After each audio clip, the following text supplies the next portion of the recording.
Buenos días a todos. Su gobernador, Juan Carlos, presidente de la Fundación de Estudios Financieros, Fernando, editor del libro que hoy presentamos. Es para mí, en mi condición, si podemos decirlo así, doble de presidente de ICO y de presidente de la Fundación ICO, un placer darles la bienvenida a todos ustedes a la presentación del libro que hoy tenemos ocasión de realizar, llamado La arquitectura institucional de la refundación del euro. Es un placer en muchos sentidos también, en primer lugar, por el tema, por la calidad del libro que hoy presentamos, la calidad de la reflexión que ha incorporado, la calidad de las personas que han contribuido y del esfuerzo que la Fundación de Estudios Financieros ha hecho. También para nosotros es un placer muy singular, en tanto me atrevo a decir aquí en particular como Fundación ICO, porque mantenemos desde hace un año una colaboración muy estrecha desde la Fundación ICO y la Fundación de Estudios Financieros, precisamente en el análisis. Este ha sido un área de común acuerdo, de interés para ambas partes, de reflexión desde España sobre la realidad del euro y sobre la actividad financiera el panorama financiero de la Unión Europea y de la zona euro, que para nosotros, pues, por razones evidentes, es un tema muy prioritario y un tema de máximo interés. El libro que hoy presentamos yo creo que tiene un título que no es trivial, y me atrevo a decir e invitar, por supuesto, a todo el mundo a que lo lea, porque todo el libro, digamos, está lleno de opiniones no triviales, que esto es, me parece muy importante hablando de este tema del cual todo el mundo en estos momentos parece tener una opinión. Yo creo que la opinión de cualquier persona interesada gana mucho leyendo, desde luego desde la propia introducción que Fernando Fernández realiza, que está llena de comentarios extremadamente interesantes a la calidad, la máxima calidad de todos los trabajos incorporados en la obra. Hablar de la arquitectura institucional de la refundación del euro es algo importante en sí mismo. Hace unos años probablemente no hubiéramos hablado nada menos que de la refundación del euro, ni mucho menos hubiéramos unido esta refundación del euro al propio análisis de su arquitectura, la arquitectura que en el fondo sigue siendo esencialmente la misma, diseñada en Maastricht. Entre medio han pasado muchas cosas, y lo que ha pasado durante estos años, que está muy bien analizado, por cierto, en las diversas contribuciones del libro, forman parte de la propia historia en la que nos encontramos. Yo creo que desde el principio, básicamente, estuvimos tanteando cuáles eran los problemas que nos estaban ocurriendo, como pues, la cuestión que se planteaba Ortega y Gasset, qué es lo que nos ocurre. Y mucha gente pensaba que básicamente lo que estábamos es ante una secuencia de crisis nacionales.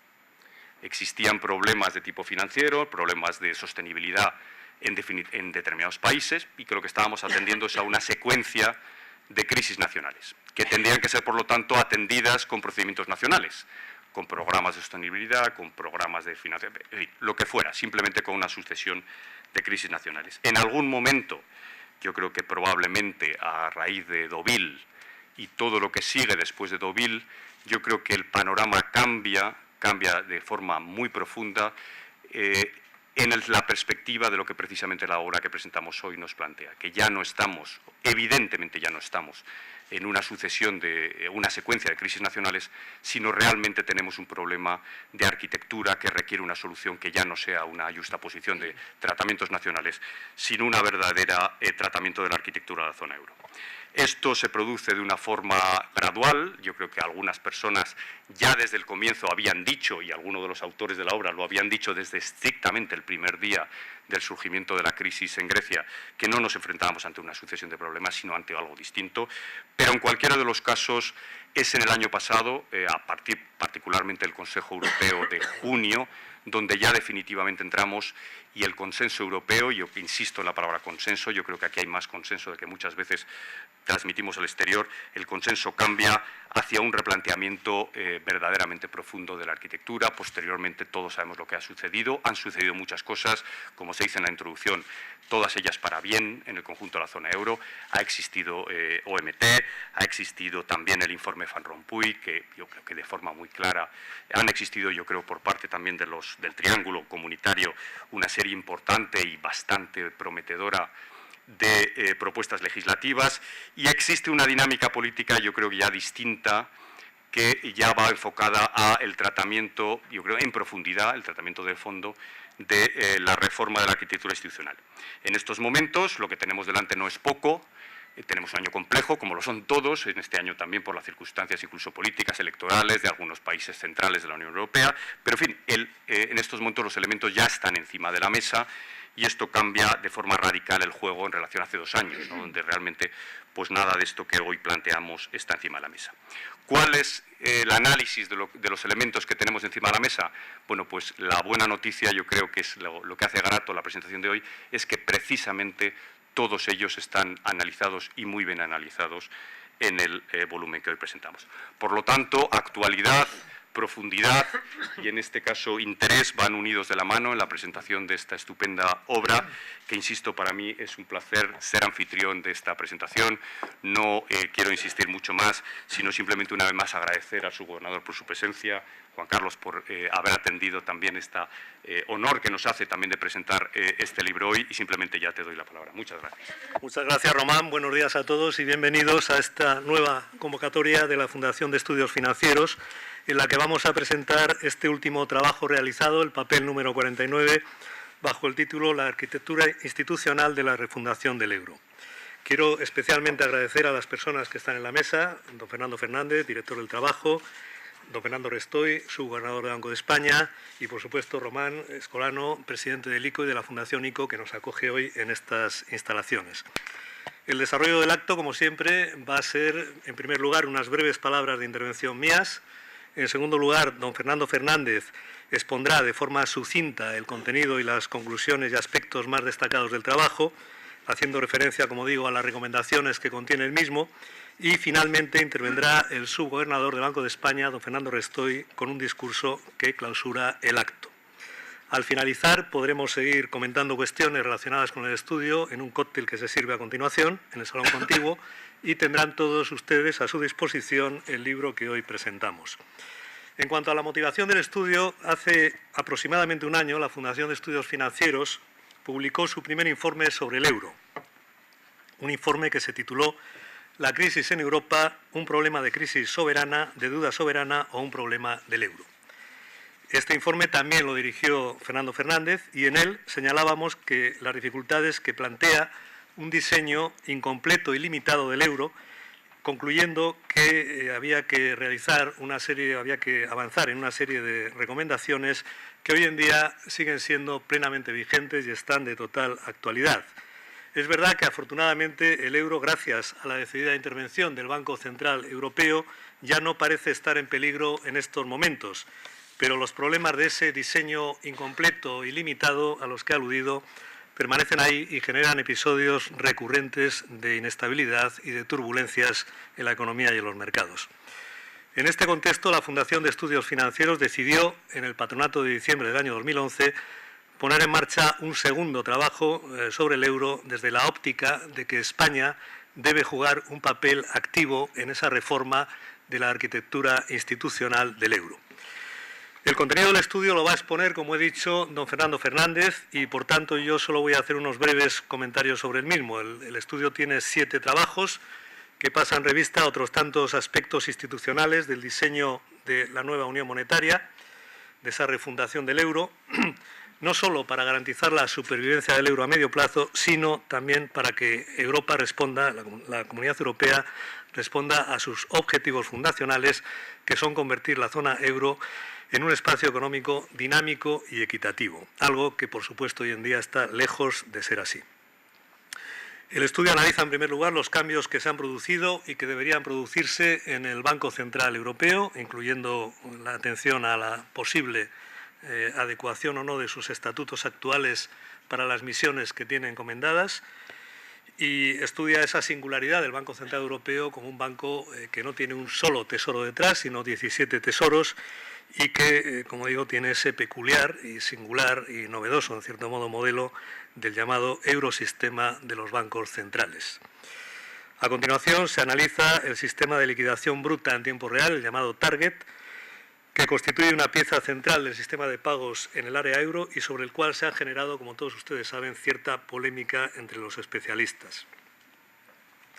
En tercer lugar, el tercer capítulo analiza los cambios necesarios en los tratados para avanzar hacia la Unión Económica, con particular detenimiento en la idea de un único Tesoro Europeo y en la reforma de las reglas fiscales en la zona euro. Los dos últimos capítulos se dedican a un tema de actualidad. Hoy se va a reunir precisamente el G7 con este tema, que es la unión bancaria. La unión bancaria en la zona euro. Se exponen en un primer trabajo los pasos dados y los que aún hay que dar y están esbozados en esa integración de la supervisión bancaria y del modelo de resolución bancaria y garantía bancaria de depósitos. Y en el segundo trabajo se analiza desde un ángulo crítico los cambios radicales que se han producido en los derechos y deberes de los individuos, accionistas, clientes y acreedores bancarios, como consecuencia de los cuales conceptos como el burden sharing o el bail-in se han convertido en familiares al consolidarse el objetivo de minimizar el coste de las crisis financieras para el contribuyente. El trabajo finaliza con un resumen ejecutivo que sistematiza las diferentes aportaciones realizadas y con un decálogo de conclusiones que remarca las principales cuestiones que desde la Fundación de Estudios Financieros queremos transmitir. Y esas cuestiones son las siguientes. La primera idea, la idea básica, es que se ha avanzado mucho, pero queda mucho trabajo por hacer, y trabajo importante. La segunda es que es prematuro dar por finalizada la crisis de la eurozona, aunque, como he dicho antes, desde el verano pasado parece haberse dejado atrás el riesgo de ruptura del euro.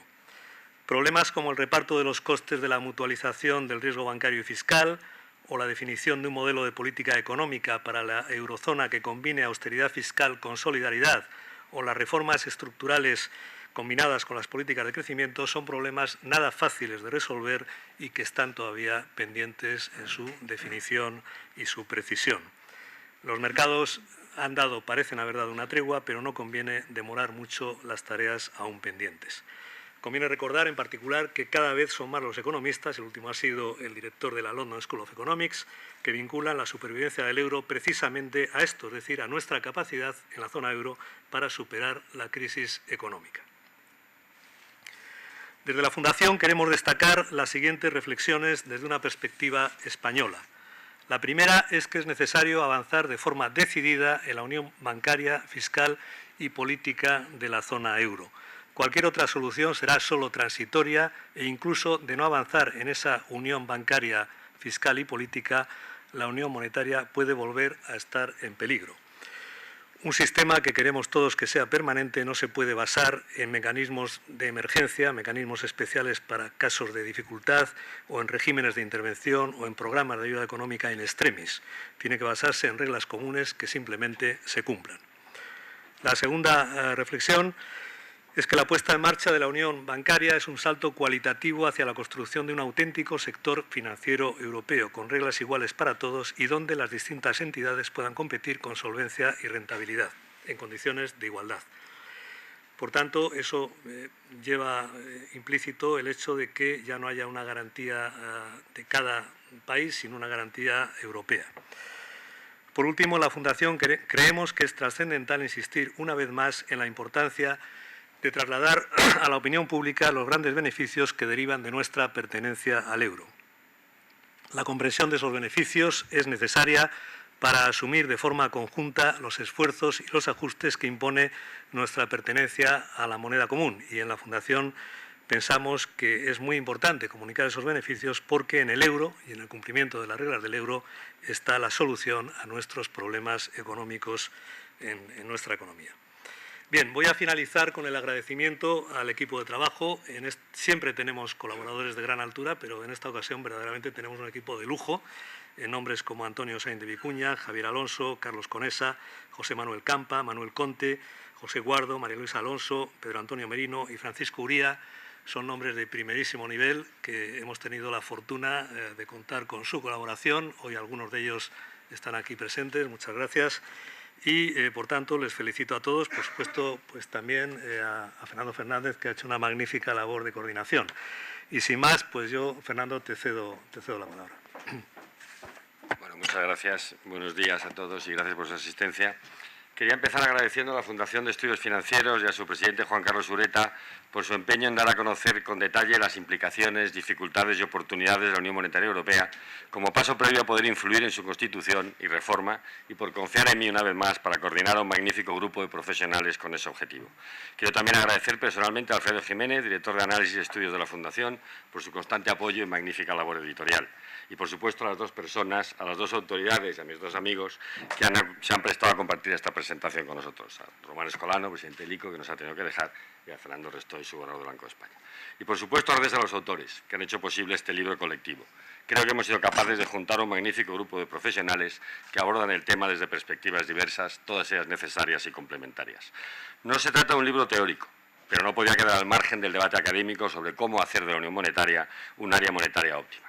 No es un libro para ayudar a invertir en la eurozona, ni tampoco para ayudar a invertir en España, pero es obvio que había que tratar de las preocupaciones de los inversores, de sus propuestas, de sus desengaños y de sus preocupaciones. No es un libro político, pero contiene numerosas recomendaciones de política económica, aunque solo sea porque el futuro del euro es el principal reto de cualquier gobierno europeo.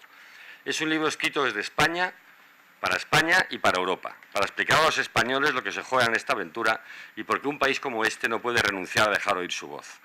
Una voz no solo en defensa de sus legítimos intereses nacionales, sino porque por historia, tamaño y ambición le compete contribuir a definir el marco común de las reglas de juego europeas. España no puede limitarse a ser un observador pasivo ni un socio leal y cumplidor. Tiene la obligación moral y la capacidad efectiva de ser uno de los arquitectos de la reforma. Pero no es un libro que defienda posiciones nacionales, porque Europa solo será posible desde la generosidad y la cesión de soberanía. Es un libro escrito desde la pluralidad. Hay opiniones distintas y discordantes en algunos temas, porque son complejos y no resueltos. Las diferencias de opinión no pueden olvidarse porque existen siempre en un proyecto de esta naturaleza. Tenemos que aspirar a aprender a resolverlas racionalmente. De hecho, hay veces en que en el libro se expresan directamente puntos de vista contrapuestos de los autores y con los míos propios, en beneficio del lector, que así podrá disponer de los argumentos necesarios para formarse su propia opinión respecto a estos temas. Pero es un libro escrito desde una convicción común. Los problemas actuales de España no podrán resolverse sin avanzar decididamente en la unión bancaria, fiscal, económica y política de Europa. Cualquier otra alternativa nos conduce a la catástrofe. Por eso lo que se ha pretendido es precisamente explicar las decisiones que hay que tomar, tanto técnicas como políticas, para construir esa unión reforzada, desde una doble y profunda convicción.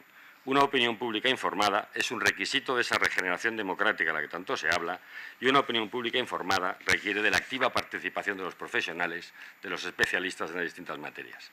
Gracias, repito, a todos los autores, a los que no citaré, no solo porque ya se han citado, sino porque seguro que me voy a olvidar alguno. Desde que los economistas usamos el PowerPoint hemos perdido la memoria, si es que alguna vez la tuvimos. Gracias por acudir a la llamada de la Fundación, por aguantarme durante todo este tiempo, y gracias por todo lo que he aprendido de vosotros. Espero que haya sido para vosotros tan gratificante como para mí. Este es vuestro libro tanto como el mío, aunque me consta que algunos no estaréis completamente de acuerdo con algunas de mis conclusiones. Si hace aproximadamente un año, al presentar el libro La crisis en Europa, un problema de deuda soberana o una crisis del euro, tuvimos que dedicar tiempo a explicar la naturaleza de la crisis, parece una obviedad afirmar hoy que esta crisis es un problema de madurez, que es el resultado de los fallos institucionales en el diseño del Tratado de Maastricht, el diseño inicial de la Unión Monetaria. Fallos hoy conocidos y perfectamente diagnosticados, pero cuya solución aún requiere decisiones políticas trascendentales, decisiones aún más difíciles en un contexto de recesión económica que amenaza con generar peligrosas políticas proteccionistas y renacionalizadoras.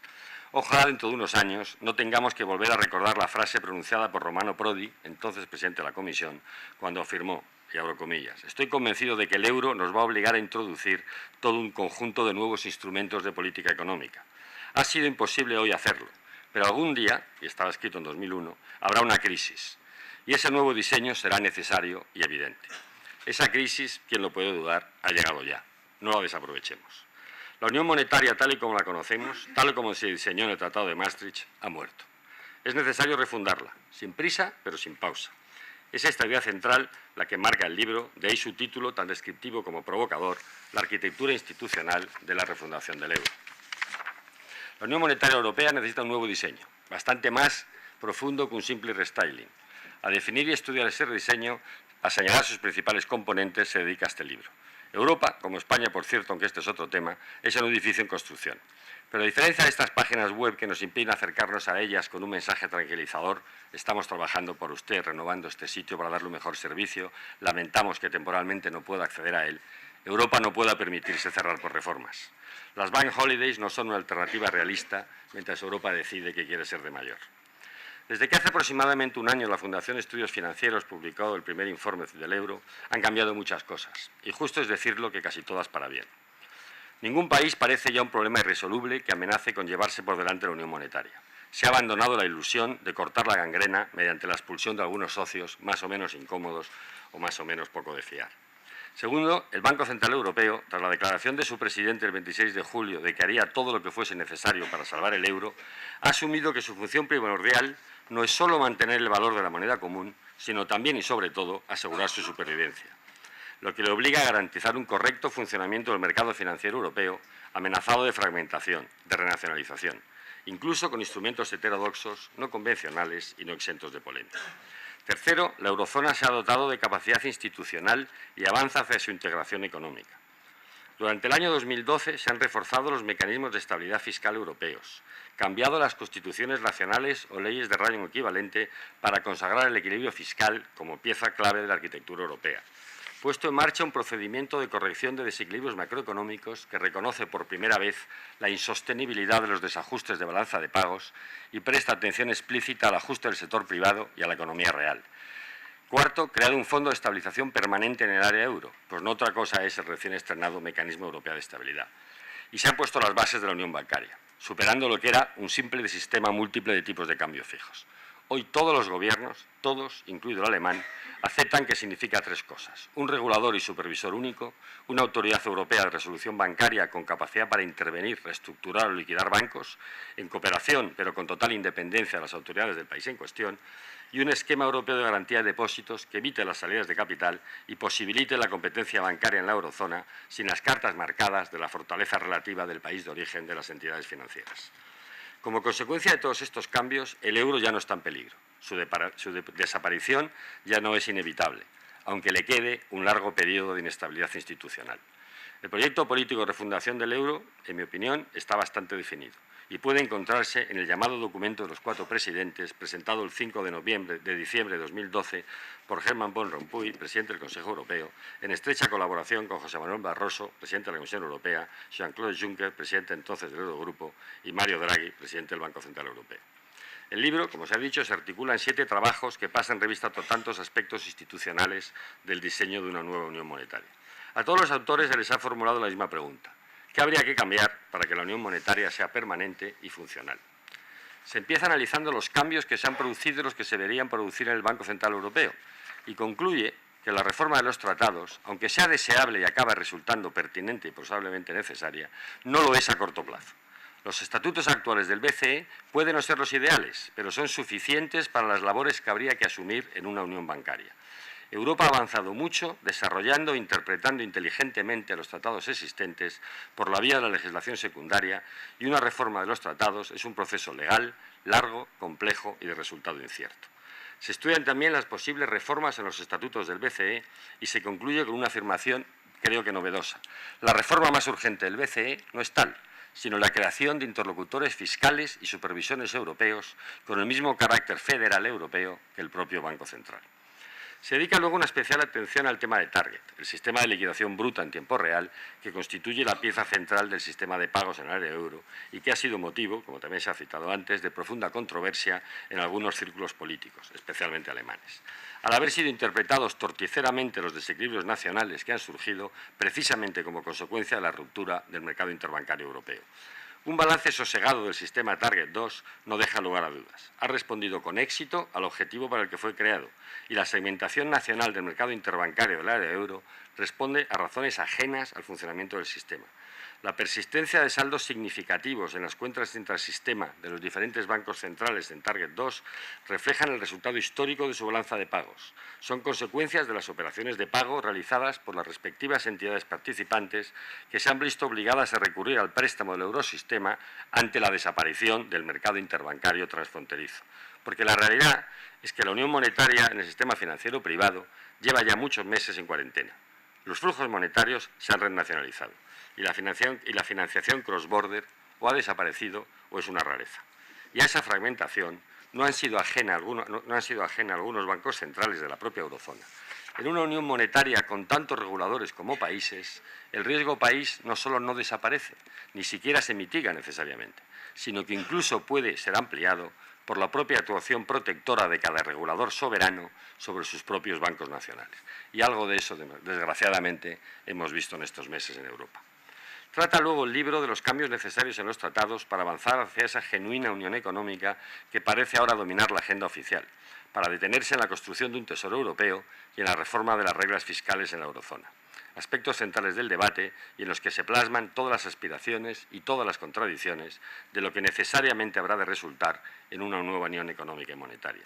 Una unión en la que las transferencias permanentes de ingresos fiscales entre los distintos Estados cobrarán mayor protagonismo como mecanismo de estabilización y no serán solo flujos extraordinarios que alivien los procesos de ajuste estructural financiados externamente. El libro analiza y propone explícitamente la creación de un tesoro europeo como un mecanismo necesario para la sostenibilidad de la eurozona, la coordinación fiscal y, en su caso, la mutualización. Y lo hace desde una perspectiva funcional, no ideológica ni política. Simplemente constatamos que una mayor integración fiscal es absolutamente prioritaria para el funcionamiento de la Unión Monetaria. Prioridad que empieza por la construcción de un instrumento de financiación conjunta de la eurozona y sobre el que el BCE tuviera la legitimación absoluta, legal y popular para intervenir en su apoyo. Este es un punto central, nos parece. La política monetaria común exige disponer de un activo instrumental. Hasta ahora venían siendo los bonos soberanos de los distintos Estados, pero ni son un activo único, ni están exentos de riesgo, ni el BCE parece hoy plenamente legitimado para acumularnos indefinidamente en su balance. Pero construir un tesoro europeo es mucho más que poner en circulación un activo europeo seguro y libre de riesgo, con ser eso complejo y urgente. Y no veo cómo se puede evitar entrar a decidir cómo se va a financiar ese activo, qué uso se va a dar a los fondos así recaudados, qué competencias va a tener ese tesoro y bajo qué autoridad europea se establece. Temas que también se analizan en el libro al objeto de poner encima de la mesa todas las cuestiones relevantes que tenemos que decidir en el camino hacia la unión fiscal. Pero una unión fiscal no implica plena armonización tributaria, sino sencillamente evitar e internalizar las externalidades positivas y negativas que se producen dentro de la misma Unión por el uso legítimo que los distintos países hacen de su soberanía no transferida. En sentido estricto, una reunión fiscal requiere solo tres cosas: reglas de comportamiento, mecanismos de decisión en caso de incumplimiento y una administración que las implemente. Pero el sentido exacto de esas tres cosas es sujeto de análisis y discusión, llena de controversia, como pueden ver en el capítulo correspondiente. El libro dedica un capítulo específico al tema de las reglas fiscales, en el entendido de que una unión monetaria, por sus propias características fundacionales, cumple una función radicalmente distinta a la habitual en la literatura fiscal. Su razón de ser es evitar que las políticas fiscales, que siguen siendo nacionales en gran medida, impidan un correcto funcionamiento de la política monetaria única. Son, en cierta medida, un sustituto necesario de la ausencia de un tesoro europeo y podría argumentarse que desaparecían con él.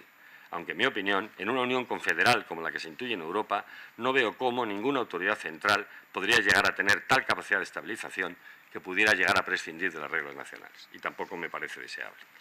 Los dos últimos capítulos se dedican a la unión bancaria. El primero expone los pasos dados y los que aún permanecen apenas esbozados, pero resultarán inevitables, un objeto en movimiento que, como un rayo que no cesa, nos depara novedades semanales. De ahí que nos hayamos visto forzados a introducir un epílogo para dar una primera opinión rápida de lo que, en mi opinión, puede significar el rescate chipriota para la unión bancaria.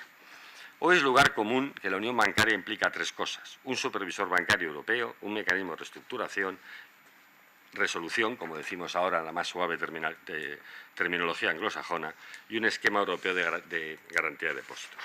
En materia supervisora, finalmente la eurozona se ha dado cuenta de que su enfoque inicial, basado en la coordinación creciente entre las autoridades nacionales, estaba condenado al fracaso y ha sido afortunadamente sustituido por una aproximación federal, otorgando al BCE competencias específicas de supervisión y reconociendo de paso el hecho incuestionable de que solo el Banco Central Europeo dispone de un esquema institucional suficiente y capacitado. En el ámbito de los procedimientos de prevención, gestión y resolución de crisis se ha avanzado en dos direcciones, en mi opinión, claramente complementarias. Por un lado, la Comisión Europea presentó el 6 de junio de 2012 una propuesta de directiva y, por otro, se ha producido la firma del memorándum del entendimiento entre el Gobierno español y el Eurogrupo para la recapitalización del sistema bancario español, que en la práctica supone una aplicación temprana de ese proyecto de directiva. Ambos documentos son bien conocidos y el libro los analiza en detalle. A nuestros efectos, el nuevo procedimiento de resolución supone un salto cualitativo hacia la unión bancaria, al constituir un auténtico esquema federal europeo de resolución de crisis que sin duda conducirá a la mutualización del coste de eventuales reestructuraciones bancarias entre todos los contribuyentes europeos. La tercera pata de la unión bancaria, y en la que claramente menos se ha avanzado, es en la creación de un esquema europeo de garantía de depósitos. Es más, parece haberse retrocedido en los últimos meses. Creo y quiero pensar que se trata solo de una retirada táctica, pues estoy convencido de que es un elemento central necesario para la propia supervivencia de la Unión Monetaria. Sin él, los controles de capitales dentro de la eurozona serán inevitables. Las divergencias en los saldos del Target 2 potencialmente explosivas y la ruptura unilateral de algún gobierno en sus compromisos europeos ineludible. Como es un escenario trágico por un tema menor, una vez resueltos los anteriores, me parece más bien un aplazamiento simbólico, digamos un olvido diplomático. El último capítulo analiza críticamente los cambios radicales que se han producido en los derechos y deberes de los individuos, accionistas y acreedores bancarios como consecuencia de este nuevo modelo de sistema financiero en el que conceptos como el burden sharing o el bail-in se han convertido en familiares. Un procedimiento que intenta compatibilizar dos objetivos difícilmente compatibles: proteger los derechos de esos inversores y minimizar el coste para el contribuyente. Un tema polémico, como lo es necesariamente el intento de establecer un nuevo régimen de intervención de las entidades de crédito que supone en la práctica la modificación de los derechos y protecciones tradicionales de los acreedores de estas sociedades mercantiles y que confiere nuevas facultades a los poderes públicos en detrimento de los derechos de los accionistas, administradores, tenedores de instrumentos híbridos, depositantes y otras contrapartes de estas entidades. Un régimen nuevo, administrativo y no concursal, que nace de una evidencia que no conviene olvidar: la necesidad de que los Estados puedan disponer de instrumentos eficaces que les permitan prevenir y solucionar a tiempo y al menor coste posible para el contribuyente las crisis sistémicas. Si la legislación europea en ciernes ha alcanzado un equilibrio justo, es materia difícil y discutible, como se hace abundantemente en el libro, y dejo a juicio de cada lector que se forme su opinión. Simplemente creo poder afirmar que su opinión se verá significativamente enriquecida de la lectura del análisis que aquí se presenta. El primer informe de la Fundación de Estudios Financieros sobre la crisis europea terminaba con 10 lecciones sobre la crisis. En este segundo lo hemos vuelto a hacer porque un catálogo nos parece un buen ejercicio de disciplina y un buen ejercicio pedagógico. Para empezar, un buen ejercicio para nosotros mismos y para mí sin duda, porque me ha obligado a concretar las lecciones aprendidas. Pero no se preocupen, que ya les he entretenido bastante, espero no haberles aburrido demasiado y no voy a resumirles las 10 lecciones. Confío en su criterio, en su interés para leer el libro y en el interés que en todo caso he intentado suscitar con mis palabras. Muchas gracias.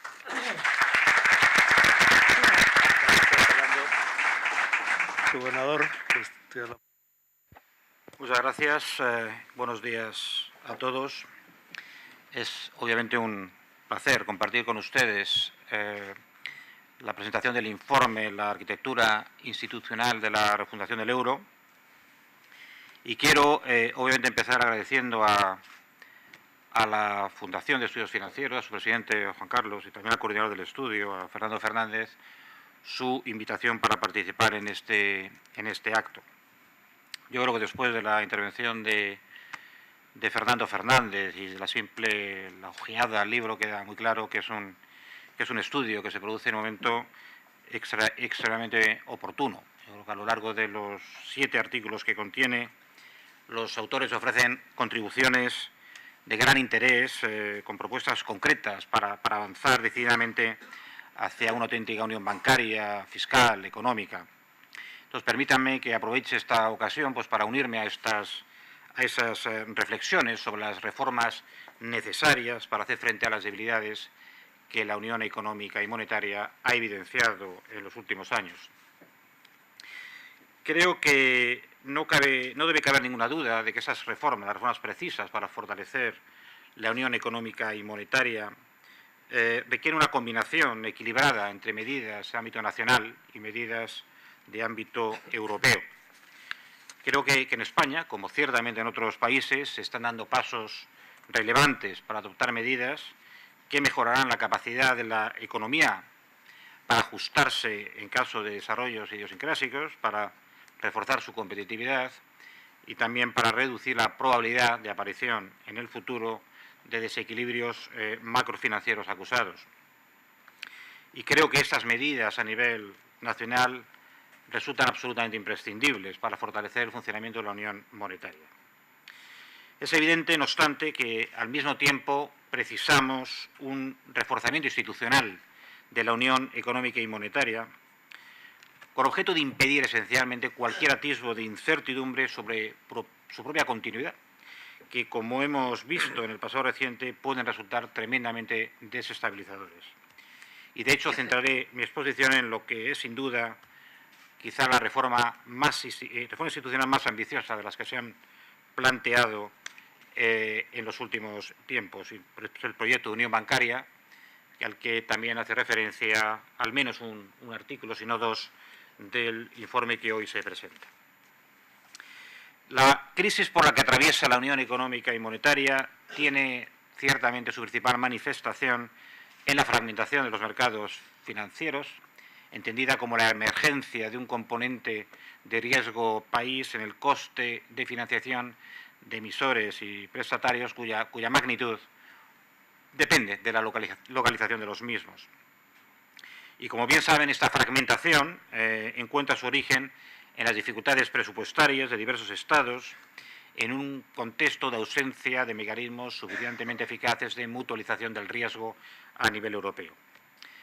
Esas dificultades presupuestarias se han visto alimentadas por el impacto sobre la actividad económica de la aguda corrección de determinados desequilibrios macrofinancieros experimentados por aquellas economías nacionales que sufrieron un efecto expansivo muy acusado como consecuencia de la adopción de la moneda común y que carecían de mercados de productos y, sobre todo, de mercado de trabajo suficientemente flexibles para absorber de forma equilibrada ese impacto.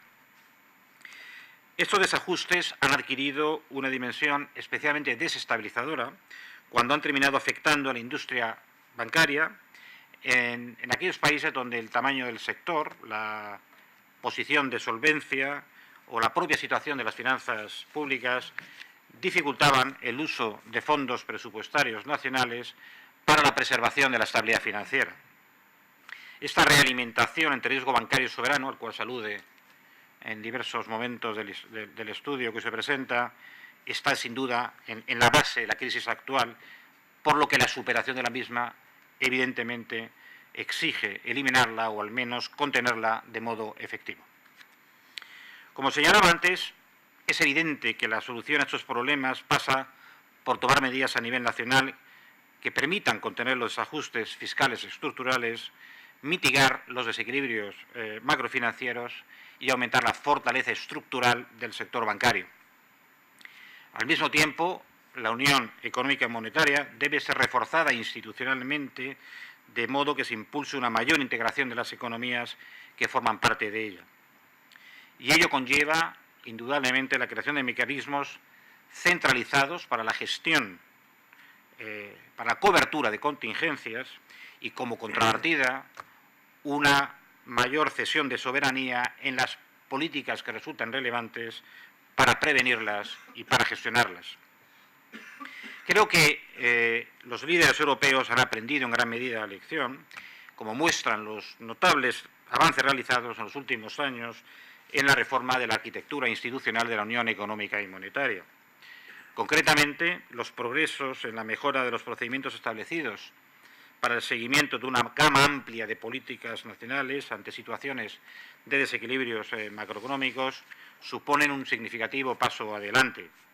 En particular, los mecanismos de vigilancia de la política presupuestaria se han fortalecido de forma notable, especialmente tras la introducción del denominado Fiscal Compact. Además, se han asignado recursos a la detección y al seguimiento de los riesgos sistémicos, con la creación de la Junta Europea de Riesgo Sistémico, o ESRB en sus siglas en inglés. Y, finalmente, creo que la constitución del Mecanismo Europeo de Estabilidad pues, ha establecido un mecanismo ciertamente útil para canalizar la ayuda financiera hacia los países de la zona del euro que puedan necesitarla. En cualquier caso, es una evidencia que los avances realizados durante los primeros años de la crisis no fueron suficientes para atajar la inestabilidad de los mercados en la zona del euro.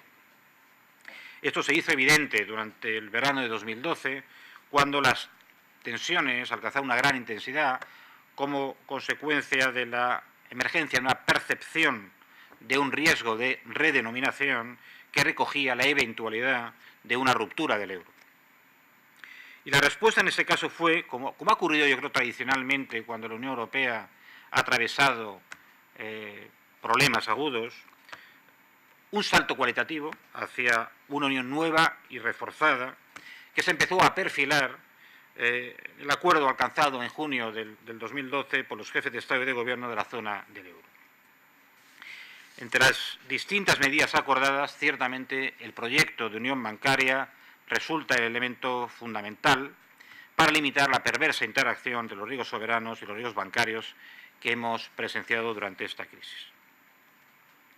Un paso esencial para el desarrollo de esta unión bancaria lo constituye la creación de un mecanismo único de supervisión, que es posiblemente la reforma institucional de mayor calado que ha sido aprobado en la Unión Europea desde la introducción del euro. Me gustaría mencionar al menos 3 características que me parecen importantes del diseño de este mecanismo. En primer lugar, lo que yo llamaría integridad. Se trata de asignar a este mecanismo único de supervisión de todas las responsabilidades relevantes en materia de supervisión del conjunto de entidades de créditos. Y sin duda esta es la mejor opción para garantizar la aplicación generalizada de los estándares más rigurosos de supervisión y para reducir las distorsiones que pueden crear la coexistencia de diferentes regímenes supervisores para las instituciones que compiten un mismo mercado. Aunque en principio el Banco Central Europeo solo supervisará directamente, al menos, entidades significativas, aquellas que tengan un tamaño de balance superior a 30.000 millones de euros, el mecanismo único de supervisión abarca realmente todas las entidades de crédito de la zona del euro y posiblemente también las de países de fuera del euro pertenecientes a la Unión Europea que decidan entablar acuerdos de cooperación con el Banco Central Europeo. Naturalmente, establecer dentro del BCE, dentro del Banco Central Europeo, una organización interna que sea capaz de absorber adecuadamente la nueva capacidad supervisora es una tarea compleja y muy exigente, ¿no? Y en particular es importante encontrar un buen equilibrio entre la gestión de los eventuales conflictos de interés o conflictos de objetivos y el aprovechamiento de las sinergias que indudablemente aparecen entre las distintas funciones del Banco Central. Una de las preocupaciones en este ámbito es mitigar cualquier posible fricción entre los objetivos de supervisión y las funciones de política monetaria del Banco Central Europeo. Y a tal efecto, el reglamento, a punto de aprobarse, estipula un esquema organizativo que pivota en torno a un Consejo Supervisor de nueva creación que debe facilitar que las decisiones de política monetaria no se vean contaminadas por consideraciones supervisoras. El segundo aspecto que me gustaría destacar se refiere a la participación de las autoridades nacionales competentes, en nuestro caso el Banco de España, en este mecanismo único de supervisión. Es importante destacar que el mecanismo único de supervisión dista de ser una federación de supervisores nacionales o un macrocolegio de supervisores. Es mucho más que esto. De hecho, el MUS, el mecanismo único de supervisión, se ha establecido como un sistema en el que el papel de las autoridades supervisoras nacionales queda adecuadamente acotado. Los supervisores nacionales contribuirán a la preparación y a la puesta en práctica de las decisiones, pero éstas serán siempre adoptadas de manera centralizada. Así, las autoridades competentes nacionales asistirán al Banco Central Europeo en la preparación, en la implementación de todo tipo de tareas relacionadas con la supervisión, incluidas las inspecciones regulares in situ. Sobre la base de estos principios, y para garantizar una transición fluida y eficaz, desde lo que es el esquema actual de supervisión estrictamente nacional a la desarrollada por el mecanismo único, el cambio deberá hacerse de un modo gradual, lo que implica que, al menos durante las primeras etapas de funcionamiento del mecanismo, será necesario contar con una participación especialmente significativa de las autoridades nacionales con objeto de evitar discontinuidades que dañen la eficacia de la labor supervisora.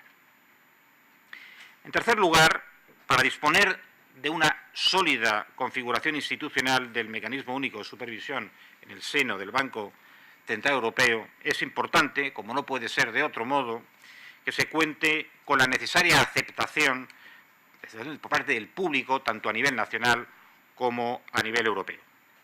Como siempre, la contrapartida de la independencia, que en este caso queda absolutamente garantizada por el Estatuto del Banco Central Europeo, debe ser el ejercicio de la rendición de cuentas, tanto ante las autoridades legislativas como gubernamentales, teniendo en cuenta el posible efecto de algunas actuaciones supervisoras sobre las finanzas públicas. No obstante, es importante recordar que a diferencia de la política monetaria, la política supervisora no persigue un objetivo macroeconómico a escala de la zona del euro, como puede ser la estabilidad de precios, con el que justificar las medidas que se tienen que adoptar. De hecho, la supervisión supone la aplicación de medidas específicas para cada banco y su éxito, por lo tanto, se evaluará en cada país, entidad por entidad. Y ello significa que el Banco Central Europeo habrá de tener una visibilidad mucho mayor que en el presente ante los ciudadanos de los distintos países e interactuar con frecuencia con las autoridades, los parlamentos, los grupos de interés nacionales. Con todo, pese a la importancia de establecer un mecanismo único de supervisión, ciertamente una auténtica unión bancaria exige adicionalmente un mecanismo único de resolución, como ya se ha comentado, y posiblemente también un mecanismo o un fondo de garantía de depósitos común. Ciertamente, sin estos ingredientes, es improbable que la reforma institucional resulte decisiva para romper de manera radical el vínculo, el círculo vicioso entre riesgo soberano y riesgo financiero.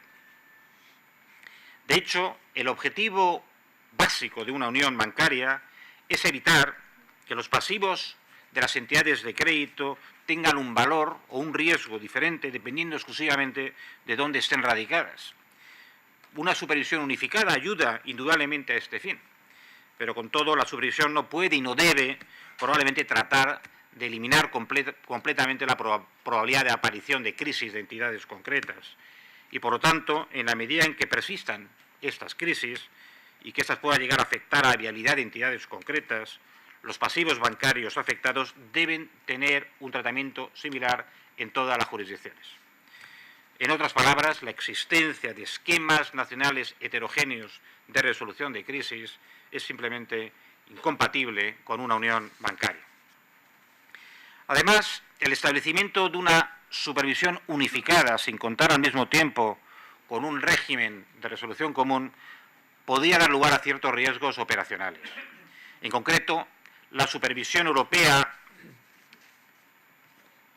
al no contar con sistemas de resolución comunes, podría provocar problemas de compatibilidad de incentivos que afectasen al buen desarrollo de la supervisión. Y adicionalmente, podría incluso llegar a deteriorar la legitimidad de las actuaciones supervisoras ante los ciudadanos nacionales. En ese sentido, podría no ser siempre sencillo asegurar la aceptación por la ciudadanía de la utilización de fondos públicos nacionales para apoyar a entidades de crédito cuya vulnerabilidad ha sido puesta de manifiesto por una actuación supervisora de una agencia que no está formalmente o que no debe formalmente rendir cuentas ante las autoridades nacionales. La existencia de un marco de resolución común para las instituciones financieras es, pues, un complemento necesario en lo que se refiere a la creación de una verdadera unión bancaria. Y permítame que esboce, aunque sea brevemente, las principales características que, en mi opinión, debería reunir un sistema de resolución unificado. En primer lugar, se necesita urgentemente una regulación armonizada del régimen de resolución. Y en ese sentido resulta esperanzador, lo ha comentado Fernando Fernández, el avanzado estado de la nueva directiva de resolución de entidades de crédito. Espero de verdad que el texto final esté a la altura de las expectativas y ofrezca un sistema de resolución completo que pueda aplicarse uniformemente en todas las jurisdicciones. Concretamente, creo que es importante que el marco de resolución que se diseñe tenga características suficientemente armonizadas, con normas y enfoques comunes, y que deje un margen mínimo para posibles excepciones a nivel nacional. De lo contrario, si el reglamento permite excepciones o especificidades relevantes en los esquemas nacionales de resolución que impliquen un tratamiento diferenciado de acreedores de tipología similar, se podría debilitar su capacidad para corregir la fragmentación en los mercados al promover el arbitraje entre instrumentos y jurisdicciones. En mi opinión, este elemento de coherencia y armonización es posiblemente incluso más relevante que el debate, por otra parte bastante intenso en estos momentos, sobre el tratamiento específico de los distintos tipos de pasivos bancarios, en particular de los depósitos no garantizados, en los ejercicios de asunción de pérdidas por parte de los inversores privados, lo que se conoce como el bail-in. En segundo lugar, para lograr la aplicación uniforme de la regulación, es ciertamente necesaria una autoridad común de resolución, al menos para los países que participan en el mecanismo único de supervisión. Creo que soluciones a medias, basadas en una posible red de autoridades de resolución nacionales, no parecen la opción adecuada para la gestión de las crisis a escala europea. La autoridad de resolución común debería ser independiente y contar con medios para adoptar las decisiones necesarias tan pronto como lo demande la situación. Y al mismo tiempo, la autoridad de resolución debe mantener una relación estrecha con el supervisor bancario único para beneficiarse de su conocimiento de las entidades y facilitar la toma de decisiones en situaciones de crisis cuando se ha de tener en cuenta un amplio conjunto de factores relacionados con la estabilidad financiera. En principio, parece preferible abogar por la creación de una autoridad de resolución específica con un ámbito de actuación similar al mecanismo único de supervisión. Y naturalmente soy consciente de la dificultad que conlleva establecer nuevas autoridades europeas, teniendo en cuenta que esto conllevaría previsiblemente la modificación del tratado, ¿no? Y esto podría ciertamente retrasar el proceso. Por ello, seguramente convendría explorar otras maneras pragmáticas de crear un sistema de resolución común, posiblemente residenciado en alguna de las instituciones actualmente existentes y que idealmente debería estar operativo cuando comience a funcionar de manera efectiva el mecanismo único de supervisión, que está previsto para julio aproximadamente del año 2014. Y en ese sentido, pues estoy esperanzado que la propuesta que debe presentar la Comisión Europea en los próximos meses pues contenga ideas que nos permitan acercarnos al cumplimiento de este objetivo, la disponibilidad de este mecanismo único de supervisión con una autoridad central a lo largo del verano del año que viene. Por último, un marco de resolución común requiere ciertamente un sistema de financiación a escala de la zona del euro. Las normas de resolución que hemos comentado, basadas en el principio de minimizar la carga de los contribuyentes, deberían establecer un marco de conducta homogéneo que incorpore la correspondiente asunción de pérdidas por parte de los tenedores de los distintos instrumentos que puedan estar sujetos a los ejercicios de bail-in. Y en principio esto podría bastar para garantizar en muchos casos la resolución ordenada de las entidades de crédito. Sin embargo, como muestra la experiencia, a menudo se necesitan fondos adicionales para apoyar la resolución de los bancos vulnerables, incluso cuando no son especialmente grandes o complejos. Estos fondos no tienen por qué ser aportados en su totalidad por los gobiernos, pues la industria podría también contribuir a través del diseño oportuno de los fondos de resolución. Y de hecho, podría ser viable diseñar mecanismos en los que la contribución esperada de los contribuyentes a la resolución pudiera minimizarse e incluso reservarse para escenarios excepcionales. Pero, francamente, si queremos en el establecimiento de una unión bancaria eficaz que pueda contribuir significativamente a luchar contra la fragmentación, no veo otra alternativa que contemplar la adopción de medidas de respaldo financiadas con un esquema común y que contenga la combinación que se considera apropiada en la involucración del sector privado y del sector público. Y termino, no cabe duda que estamos logrando grandes avances en el refuerzo del diseño institucional de la Unión Económica y Monetaria, cuya culminación nos permitirá, junto con la introducción de las necesarias medidas a nivel nacional, disponer de un marco institucional suficientemente sólido que permita prevenir y gestionar de manera eficaz los desarrollos que puedan desestabilizar la unión monetaria. Y como les decía, el proyecto de unión bancaria es un claro ejemplo de ello. Es claro que avanzar hacia más Europa es el único modo eficaz de superar las importantes dificultades que está atravesando la Unión Económica y Monetaria en estos momentos. Y por ello reitero mi agradecimiento por la invitación, la enhorabuena por el excelente trabajo realizado y sobre todo por la estupenda contribución que este supone pues, a un debate sobre un tema que resulta esencial tanto para nuestra economía como para el conjunto de la europea. Muchas gracias. Muchas gracias.